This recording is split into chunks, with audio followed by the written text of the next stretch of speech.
Good morning, mother. All right, so I have the papers here. It's case seven. I'm gonna try to save them for you. You know, everything.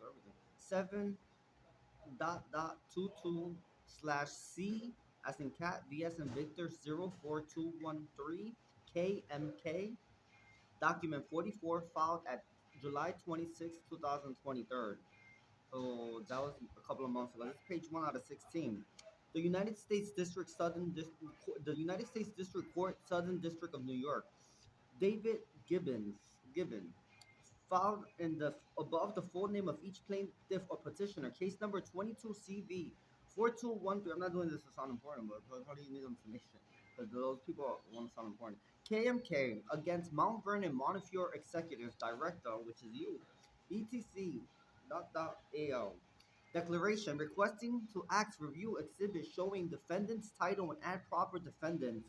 David Gibbon declare under penalty of perjury that the following facts are true and correct. In the space below, describe any facts that are relevant to the motion of the response to a court order. You may also refer to and attach any relevant documents. The defendants are refusing to uphold the court's Valentine order. Plaintiff own research has found multiple articles showing exhibit A per dot. There is an entity or title or person. Would the court please read exhibit 1, now 3 or 7? They're trying to find out who you are. Alright, so now we got this thing. It says patch, Mount Vernon, New York, a newsfeed, health and fitness. Plans to close Mount Vernon Hospital on hold. Montefiore CEO. The original plan was to close the hospital June 30th and build a new urgent care center in the city. Next, we have a little card, so hold on. Mount Vernon Hospital will not be closed. Mount Vernon, New York, Montefiore Mount Vernon Hospital officials has rescinded layoffs for their intensive care unit nurses after heated protests by community members and elected officials. In a meeting Monday, Mayor Shuan Patterson Howard met with Montefiore Health System CEO Dr. Philip Asua, Dr. Asua, the one. She was joined by local, county, state, and federal elected representatives and clergy. Dr. Sewell noted that there are no plans to close Mount Vernon Hospital and that he's willing to reimagine healthcare within the city. The major wrote on Medium.com. He's also reiterated that he's not that tethered to the original plan to close the hospital, which is scheduled to close on June 30th, 2020. Everyone in Mount Vernon was surprised when Montefiore Hospital announced October 15th that the hospital will be closed and a new emergency department and urgent care center will be built in the city. Instead, SCEE closing Mount Vernon Hospital becomes election issue.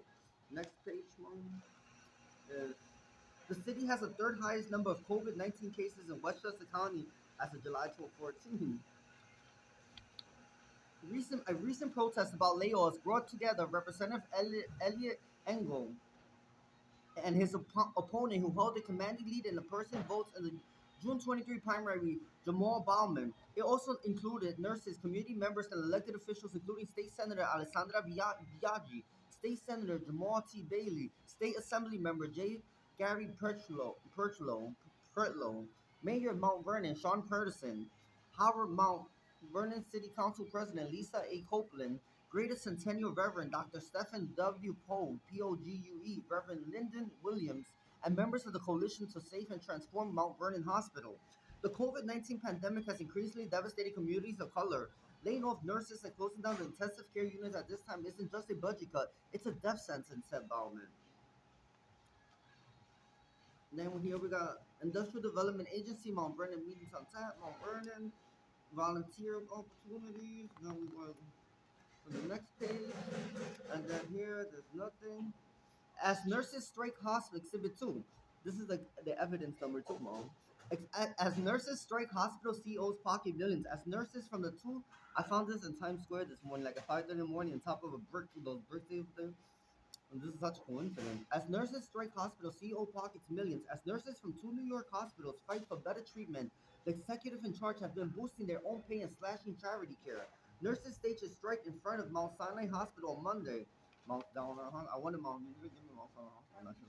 On Monday, 7,000 New York nurses and Montefiore Medical Center and the Bronx at Mount Sinai Medical Center in Manhattan went on strike over massive short staffing.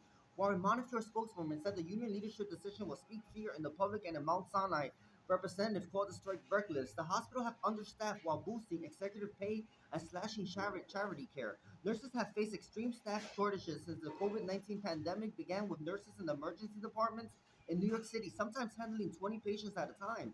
That's more than 5 times what is allowed by the law in California.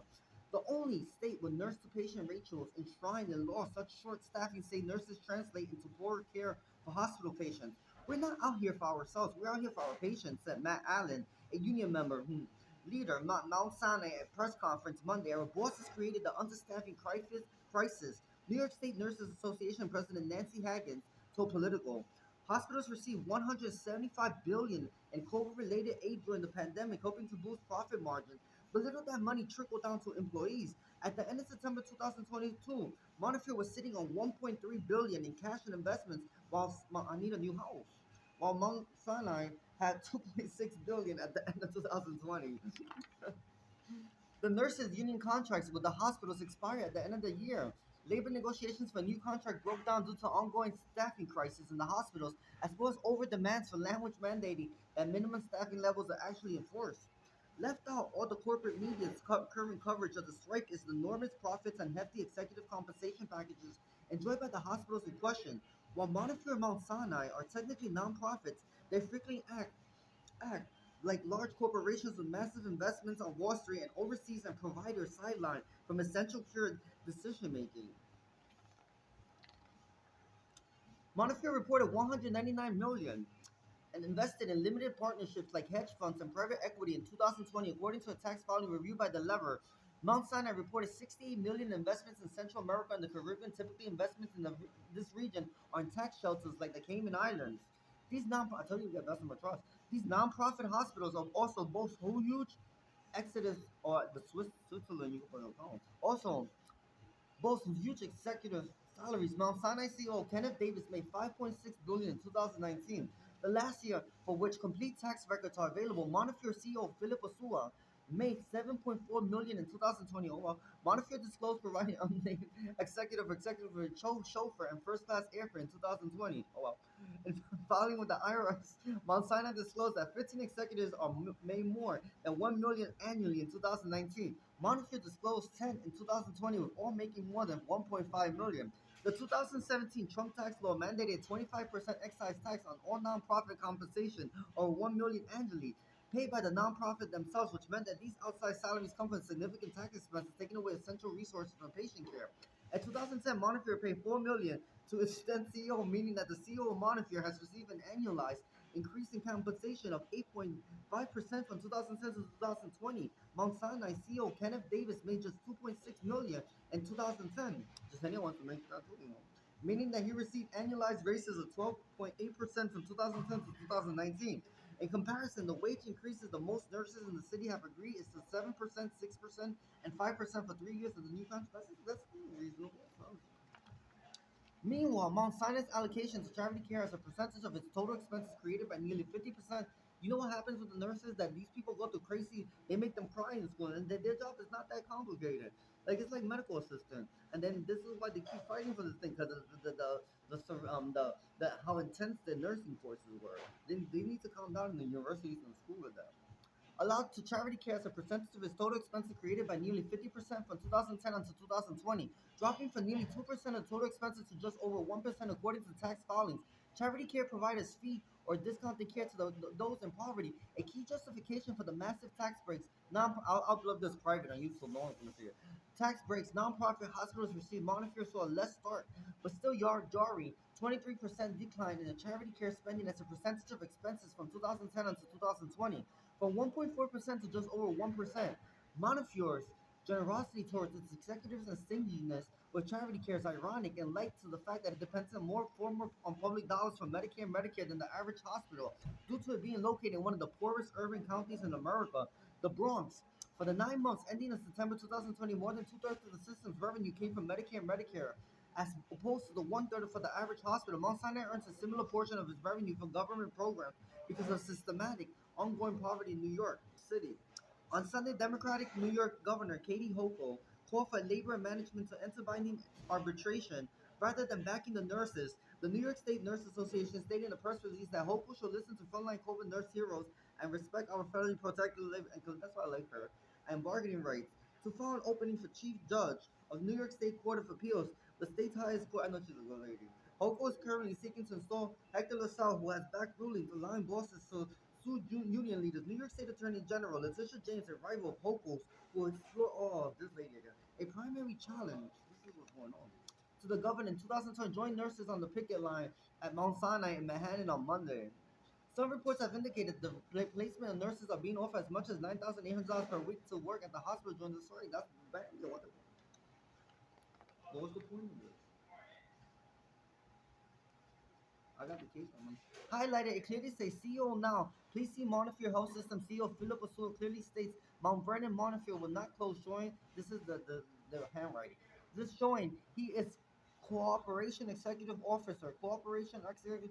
Please see the defendant's memorandum of Law 1 about running the summons and complaints failed to identify a proper party to the action. Plaintiff objects. The defendants are providing fake statements,